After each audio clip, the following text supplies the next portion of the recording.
So they're color coded on the ends.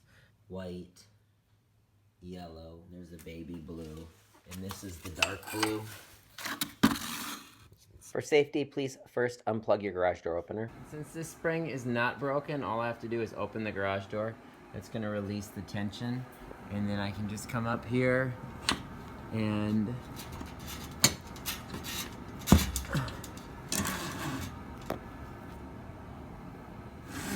remove my spring, and then I can lower my garage door.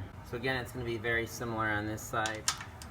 Safety cable here that I have to loosen up. So once I've removed that end of the safety cable, then I can just pull it through. So after removing the pulley, I'm gonna set the spring inside the pulley, and I'm gonna next thread my safety cable. And remember to thread it through the pulley as well.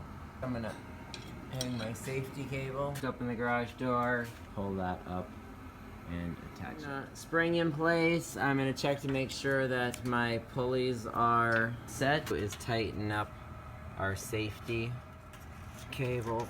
And so this just broke today, and I ran up to Home Depot and bought this, and I believe it was $24. I'm gonna remove those boards that I put in. Set the garage door to the lock position.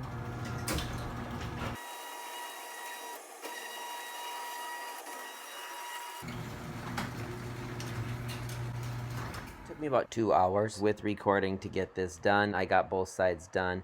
If you're unsure what to do, you can always look over at the side that's not broken.